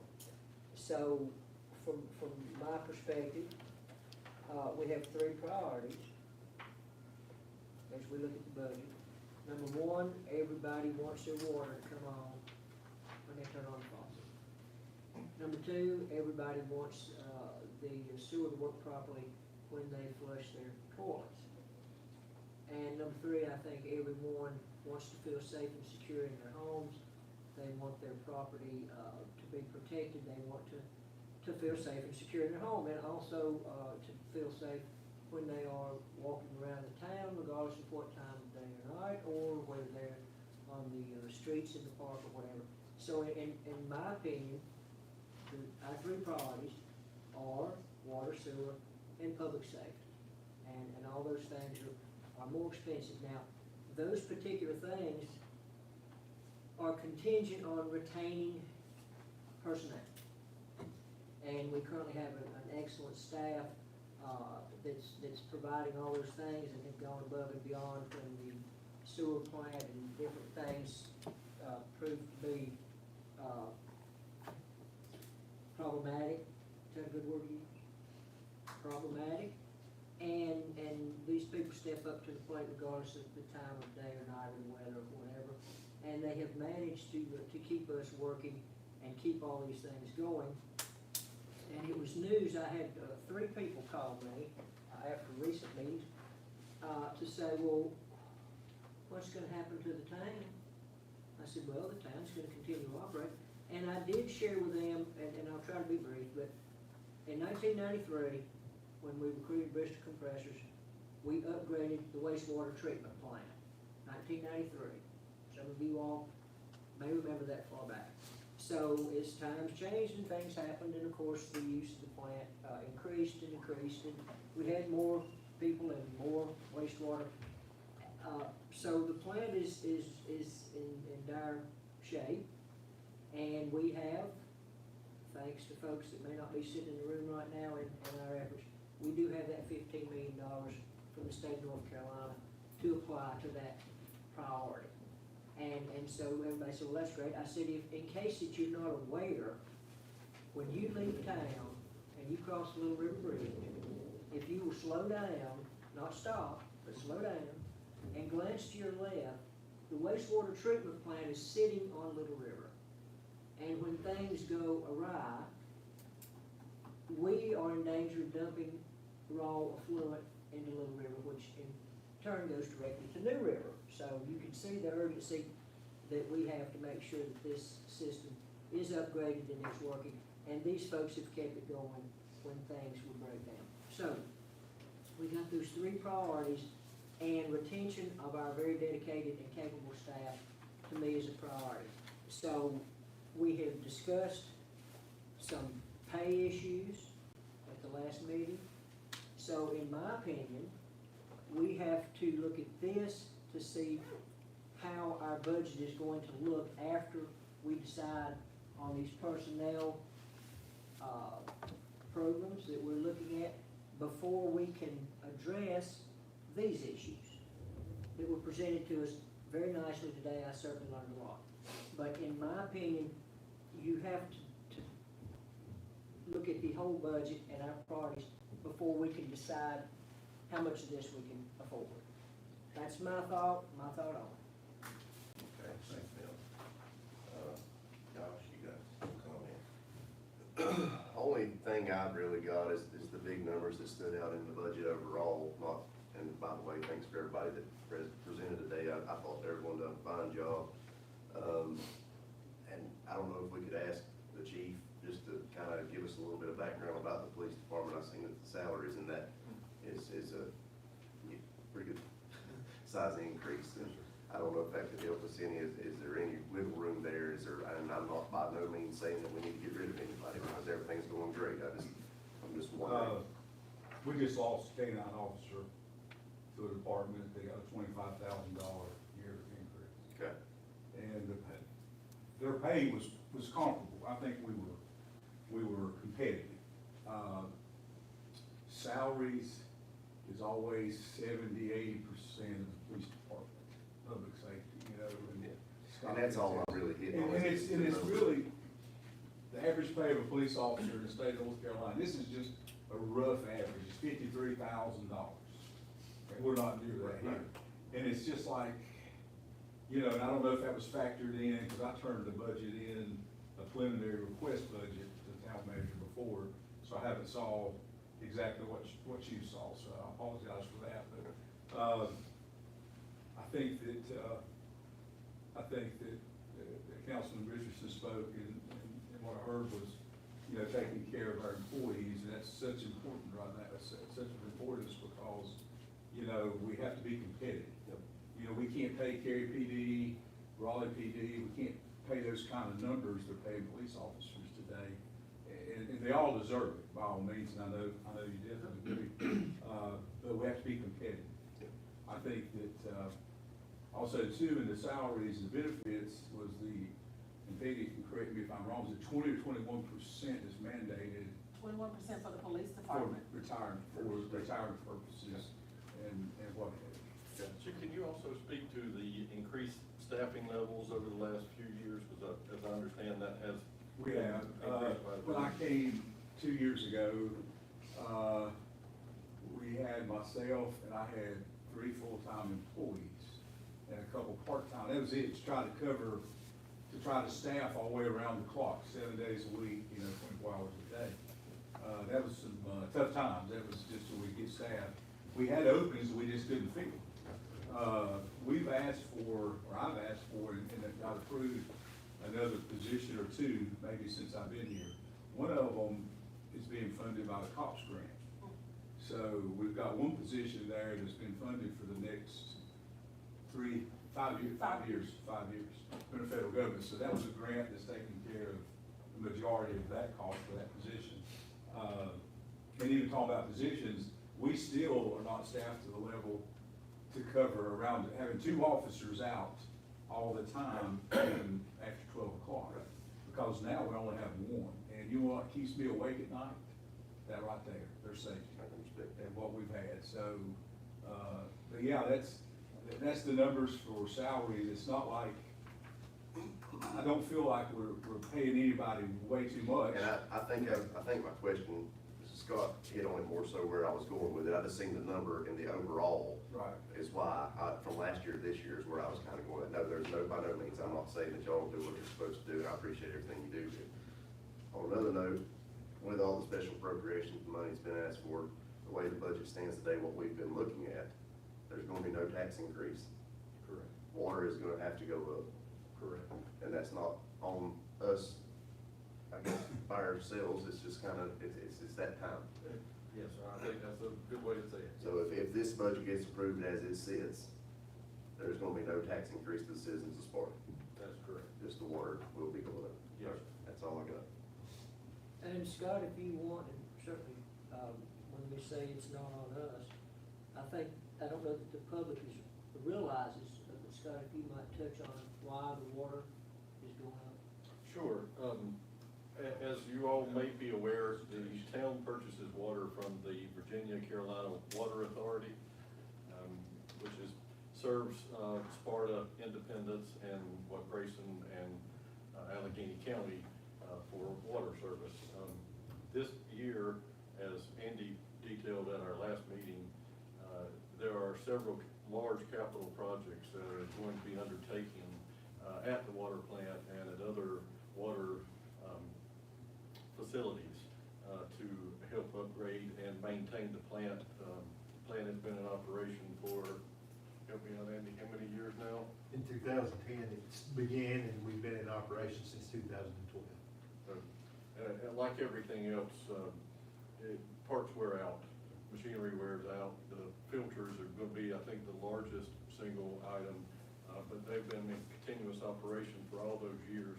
So I think it's something of a perfect storm that are bringing all these capital projects in line to be handled in one particular budget year. Now, we discussed before, is it possible that after this year is behind us, that the rate would be reduced? And I'm talking the rate that the authority charges the town. And of course, we have to then distribute the water to our customers and charge enough to our customers to pay for our facilities, to maintain our own water lines, to pay for our personnel. So it's unfortunate that it's all come sort of to a head at one time, but that's the situation we're in. Now, it was asked at our last meeting if we could look at, perhaps doing a lesser increase in town versus, out of town. And that's something that Peggy and I discussed, but just running the numbers, it would take a tremendous increase out of town, to offset, even, what we had proposed, a 15% increase originally for both sides. We looked at numbers, say 10% in town and a larger amount out of town, and just the number of customers there are in town versus outside, the numbers just won't work that way. And- Now, that being said, I'm sorry, And this from, I have friends that live outside of town, have town water. If we get too excessive, they're gonna turn into a well. that's a good So, point. so that's the reality. One thing I would recommend that the board consider is, making the outside rate 2 times what the inside rate is. Right now, we're about, I think, 175%, so what we're proposing is 200%. That's a fairly common practice across North Carolina. Actually, there's a webpage that the School of Government did a survey of all the water systems in the state, and, what percentage do you charge extra for out of town? And the large majority, it was at 200%. So you're not gonna be out of line with other communities at that rate. I think Megan's gonna kinda go over that with the council there next. Turk, you got any comments there on No, I'm about like Millie, they done a great job. I'd like to be able to just say, hey, let's give them what they need. But really, we need to look after our water or police and see what it's gonna cost her. And, maybe then we can they can crunch the numbers and we can give everybody exactly what they need in here, because what I heard today is they're all good organizations and they really do a lot of it. Well, I would like to see, this would be my suggestion for this year. The situation that the town's in, I'd like to see, when we get our permanent manager, I'd like to see the budget stay pretty close to being the same what it was last year. No changes, maybe a few tweaks here and there and then if we wanna do some radical changes and everything, let's get started up next, January and got more time to work on it. We're running out of time. And Peggy's worked to death right now, and I'm gonna ask the council if there's anything that the council needs to know, town business, to call Scott. They don't need to call Peggy. She's swamped. So that's the way I feel about it. Thank you, sir. That's what I'm here for. Anything I can do for any of you all as well. And now I'm gonna call Megan here to come out with some business. Good afternoon, I guess now. I'm gonna keep this super short and sweet. All this is just a little information that I've gathered for you all, when you're deciding on tap fees and things of that nature.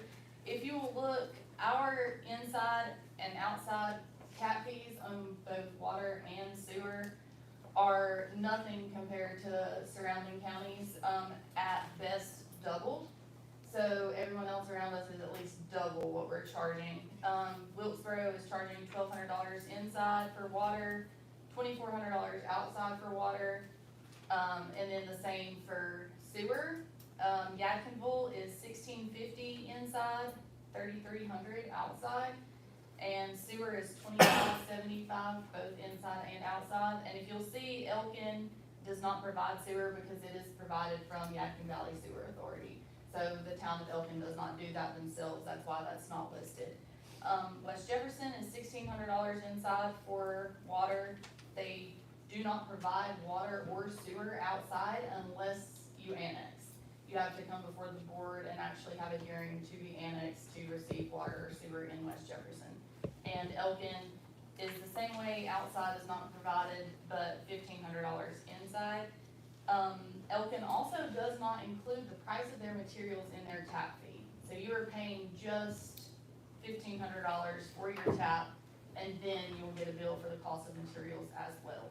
And if you will look at the materials list, the cost of materials since COVID in some instances have doubled with brass. We also are looking at a 24-week turnaround time on some of these materials, and that has driven the cost just astronomical.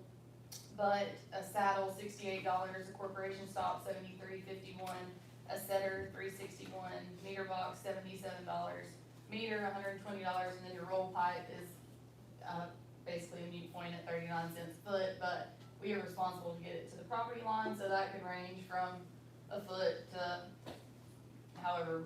So a minimum of $699.51 for just the material, and that's not including your labor or your cost of equipment. And we have 3 guys most of the time doing a water or sewer tap, and we do have a new piece of equipment that's allowed us to kind of expose our water and sewer lines faster with our jetpack. So thank you all very much for that trailer. It has been extreme asset already, but you're looking at around $1,150 to make a sewer tap or a water tap, our cost. Yes, our for a water tap for our cost. So we're losing money on the front end by just the cost of materials and labor to do these. So just for transparency for what materials have gone to, and this is yesterday's price. I got the quote yesterday, so they are subject to change at any moment. But that is as real time as I could give you, and like I said, just food for thought when you're, I know that we had done a slight increase on the tap fees. I don't know exactly how much, but just when you're looking at that portion of the budget, especially compared to what we're charging in surrounding counties, I think that we've been way too gracious for probably far too long.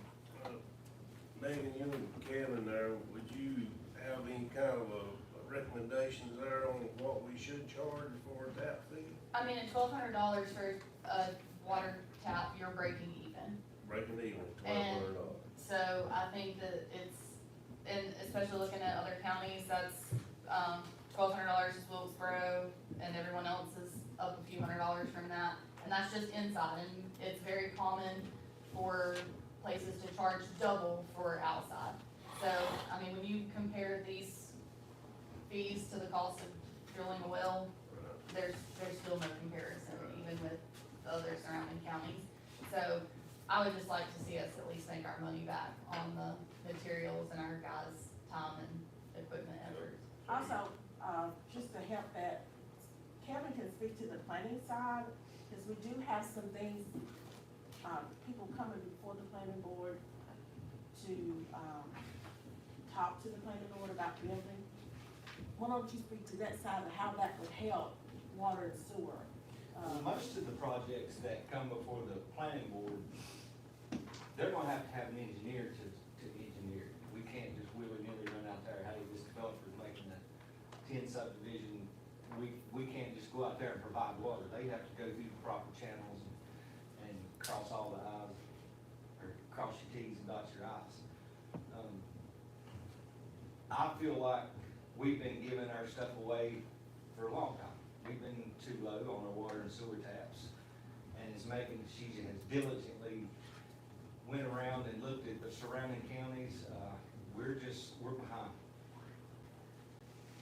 I know we talked about, changing the meters, and I'd still like to do that, but this is probably not the time.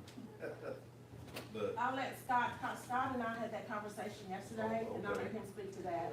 Yes, that's something, we will need to get an engineering firm involved, to basically help us design exactly what we would need. Lead time to get the work actually done, you're probably looking 24 months, perhaps longer, because there are a lot of utility systems out there right now that are looking to do that. Where I live in Forsyth County, Forsyth Utilities, which has about 90,000 customers, have been on a 5-year rotation of doing exactly what we're talking about now, and it's taken an entity that large, that long to get it done. So, just information. I also shared with Peggy, I make a call upon my son's expertise. He's working down in Jonesville now, and it's actually a project that he's working on for them. So I may have to invite him up and pick his brain just a bit. But I think that's a very valid point, Mr. Purlear. This is something that will help. One thing I will just make you aware of, it's quite likely when the town goes through that process, the staff especially is gonna hear from people about their water bill. Because older water meters, you've all seen, the older they are, the less accurate they become. And usually to the customer's betterment, that they don't register all the water that goes through. These newer meters don't have that same sort of fall off over time, and they're much more accurate. So people won't actually be using more water, but the meter will show that what they actually are using. So just something to keep in mind going forward. And another idea, if you wanted to keep the tap fees at what they're at and then charge the cost of materials like some of these other places are doing, that way you're not losing money on your materials. You're paying the cost for the tap fee and then the price of materials, when they change, you're still covered. So that's always an option as well, because when we go to these new meters, the price of the meter that I showed you is gonna double, just because of the capabilities that they have. Wasn't it mentioned in the last meeting that possibly some of this 15 million might cover some of this? It's possible. Okay. And just to speak briefly on the $15 million sewer plant project, Peggy, Kevin and I met with two gentlemen yesterday morning from the state budget office, correct? And they have offered to administer the funds on the town's behalf, just like they did the earthquake money. And from all indications, they did an excellent job. So just wanted to let you guys know that that project we're trying to keep pushing it forward. I met with Doug Chapman from McGill Associates last week to get an update on where they stand. Still waiting to get some information on actual dates that they can start moving forward. So again, just a quick update on where we are on that project. Also, in your packet, if you go back, there was a fee structure, a miscellaneous fee structure that I put in the presentation, where our tap fees, we recommended that it go to $750 and outside goes to $1,000. I'm thinking we probably need to raise those fees to whatever the council, it needs to be adjusted in the budget, so I can complete the budget and it can be a part of the budget ordinance. So I just need a recommendation from the council where you all think those fees need to go. Our reconnect fee is $40. We do have a lot of people who are not paying the water bill. And we have been cutting off if the bill gets to 3. We are now asking to cut off at 2 because people are not paying their water bill, which will help us also to get more money into the water and sewer department.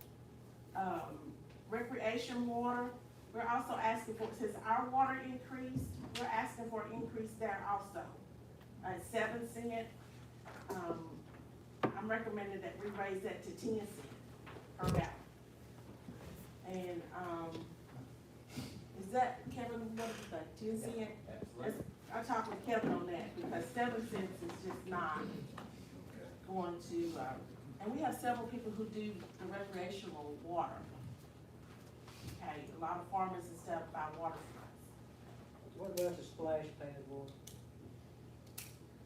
Is that in, Splash pad is not in here because it's not on yet. That would be something I would have to talk with Andy to see how much water we are using and what that cost is. I haven't factored in that cost because we only had it for 1 year. right, So until we turn it back on this year just to see how much is being used, I can't give you an answer on that one. and if my memory serves, they used 800,000 gallons last year? Give Is or that take. That'd be That right? that's close. I can get you a specific number. Like that. And that was basically coming out of the general fund to pay for that, because we had to pay for the we just paid for the No, water. that's not. We just paid for the water. We just pay for the water. We're not paying it out of the general fund Right. as water and sewer. I'm not sure how it runs, I just have to have to look.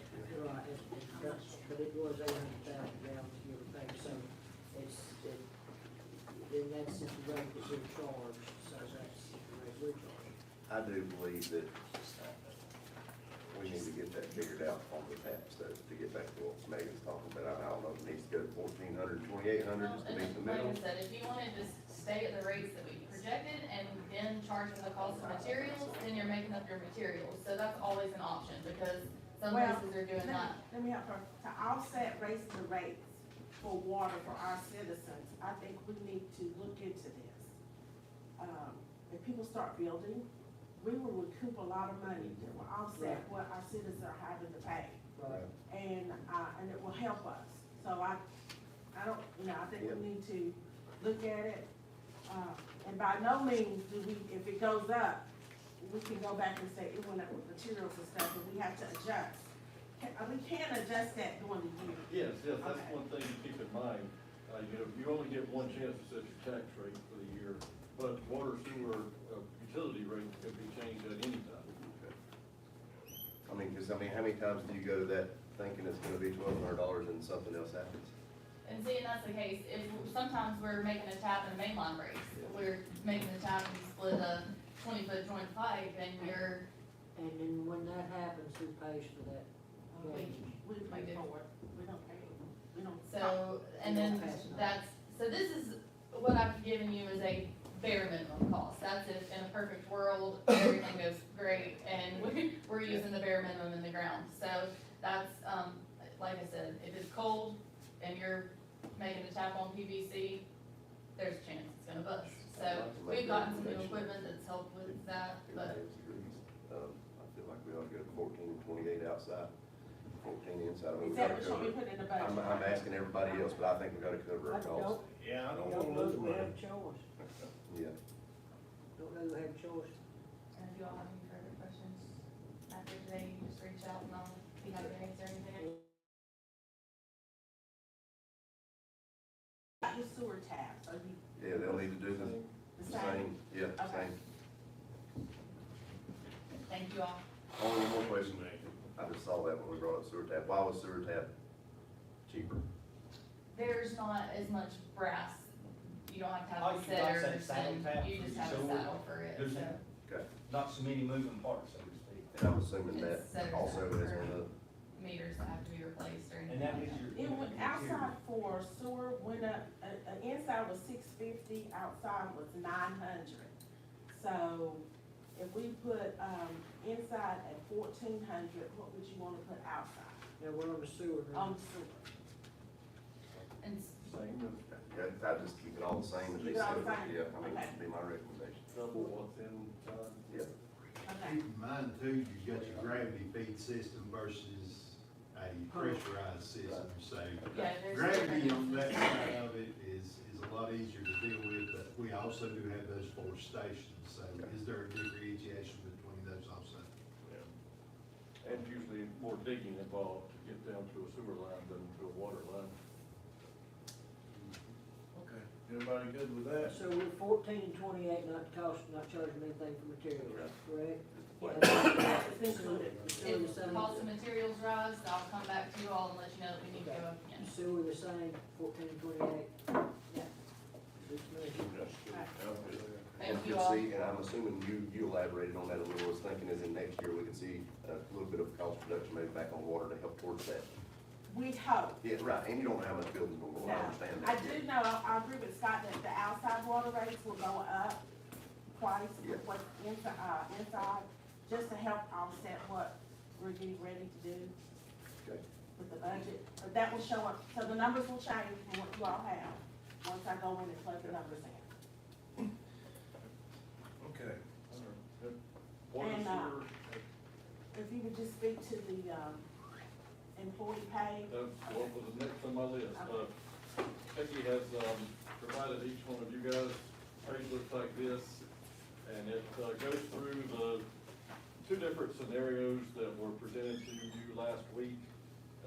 One being the, 3% cost of living, And the 2%. 2% merit, and 1% longevity, and how the numbers look for, that setup.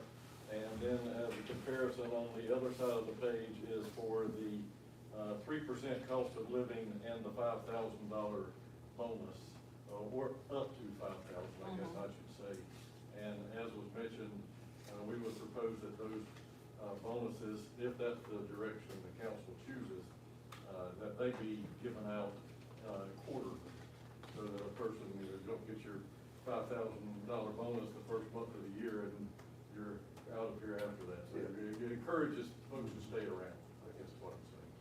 And also, we agree with the department heads, there needs to be some stipulation in receiving the full bonus, like attendance and making sure everyone is doing their work. And then we put percentages in if, somebody's not meeting the criteria that we as department heads, along with Scott, has decided would be part of the bonus. Just, ask the council how they feel about that, if they have any recommendations or anything. I think Chief hit on it pretty good earlier. If we can't compete, we're gonna keep losing. I agree with that, we gotta keep we got a good crew, we need to keep them good. And I think the question, gentlemen, certainly we're all in agreement there. The question, if I'm clear, we had a 5% increase or the 3% increase with the $5,000 merit bonus. So I think the question that we have to, that's the first question. The second question is, if we go with 3% increase to $5,000 merit bonus has been presented, how are we gonna get that in this year's budget? Is that not the question? Yes, indeed, and that's something that Peggy and I are probably gonna have to put our heads together a little bit more. And we'll come back and look at that.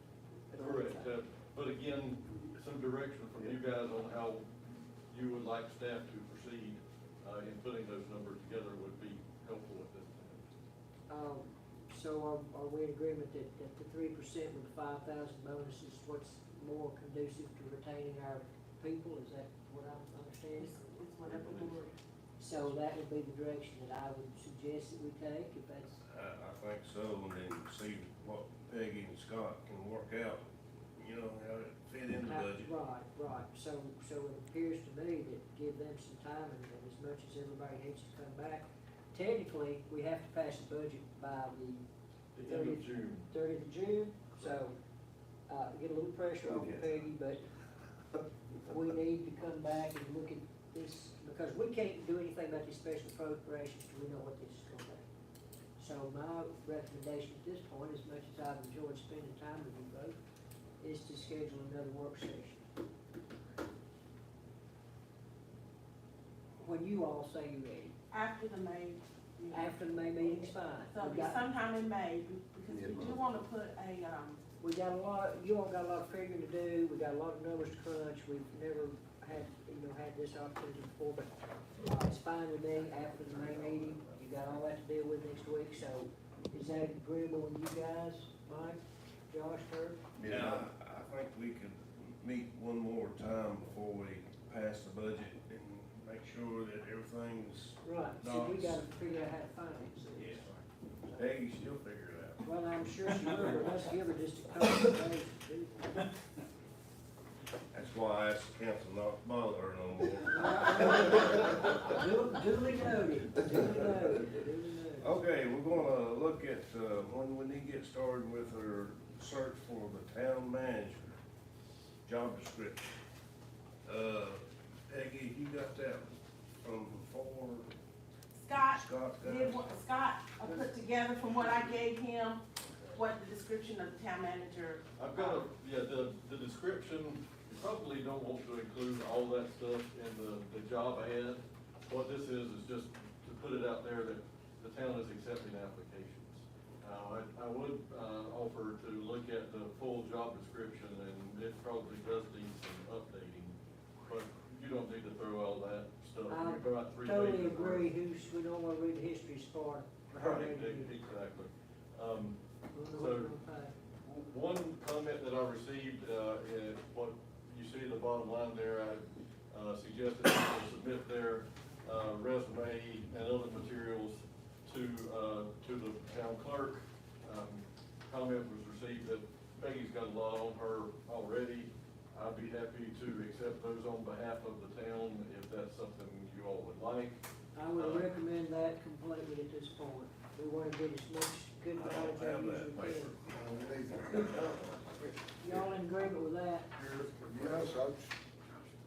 let the, interim manager take care of this and get that off of Ms. Peggy.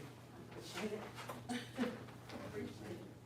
And I propose that, we place the job ad, on the North Carolina League of Municipalities website. They charge a flat rate of $125 for that, and they'll run it for as long as we need for them to. Excellent. I'm also, I guess you say, a member of the State City and County Management Association, and they have what's called an email listserv, where anyone who is subscribed can post a message and it goes to everyone. And there's several hundred, city and county management, folks and other folks around the state that are subscribed to that list. That's completely free. I would recommend that as well. Also, I'm a member of the ASU, Local Government Alumni Association. We have a similar situation, a listserv. We can post it to that, and, again, that's free of charge. I would recommend that as well. And we will post it locally, we would do a ad in the paper. Right. That's up to you, guys. I would recommend that if you all agree, cast a wide net. Yeah. So we need a special individual. That's what you. That's probably the reason there that, the way things worked out, that you're here, Scott, to help us with this thing here, so we appreciate everything we doing, that. Happy to do it, sir. What, timeline? Let's get past it, he's gonna put it out there, so don't take. So you're gonna go ahead and do it? Yeah, Okay, if okay, I okay, get just okay. consensus from you all that this looks okay, Right, right. and then we'll go ahead and get it out, Right. maybe today. Right, and it's gonna take us at least a month. Yeah, I think you're probably looking at a month or thereabout, Yeah. to, accept applications. Oh, absolutely. Chances are, if you're hiring someone who's already working, they're gonna have to work out a notice somewhere else, so you're probably looking at 60, maybe another 90 days. And so that's why we're so happy to have you, and we're gonna stretch you out as long as we can. Well, you all have done a very good job of making me that way so far. Well, seriously, we're real, words can express how glad we are to have you. I got some interesting statistics here I thought I might share with council there, the recreational part of Sparta and Allegheny County. And last year, the county approximately had $223 million that come into this county right there, that people coming in to camp, to stay at a motel, any kind of recreational things. We had $223 million. That's pretty good for a little small county. And, the labor it produced right there, the local labor, 67.3 million. And produced 2,436 full-time jobs. And, I thought that was fantastic there, you know, that, people coming to this county to on vacation, or, they may come for the weekend and leave, and come back the next weekend, but, I thought that was pretty nice for a small county. Anyway, are we through for today? That's all I have for you at this time, yes, sir. I do wanna say I have given you the audit for the 22-23 audit. They will be here to discuss this. I just wanted you all to have an opportunity to look over it. I know for the new ones, it might be Greek, but if you, The old ones is great too, if it makes you feel. if you, need to sleep at night, don't, can't sleep at night, go ahead and look at it. Start in on it. Fall you know, asleep, I right start off. looking at stuff like that. Peggy, we can't thank you and Scott enough, Chief, Andy, all the folks that's worked so hard to get us to this point. I make a motion to adjourn until. Let's don't make an emotion. Okay, now let's let's stop just- making a motion. Yeah, don't make an emotion, because you have to be back here next Tuesday for morning, for ethics with the League of Municipalities. and they have set that time at 10:30, Yes, that's okay? When Won't be Tuesday? but an hour. Next Tuesday. He said about an hour, hour and a half, next Tuesday, so we just can recess this meeting. For recess. Yeah, until, let's don't adjourn, till next Tuesday at 10:30 with the League of Municipality for ethics class. I'll make a motion, we recess until Now, next Tuesday, Tuesday not at next 10:30. Monday. Tuesday at 10:30. Okay, we're gonna recess until 10 o'clock next 10:30. Tuesday. 10:30. 10:30. Please try to pay 10:30. attention, Why Peggy. can't we She's do it at helping us 10? here. I mean, She's gonna be here at 10:30. I'm sorry. all right, we're gonna recess this until 10:30 next Tuesday, and that's gonna be May the, what is it? 7th. May Seventh. the 7th. And we also have a meeting that evening, so. Okay. So At the we're gonna be regular here all time, day. 7 o'clock. We're gonna be here all day.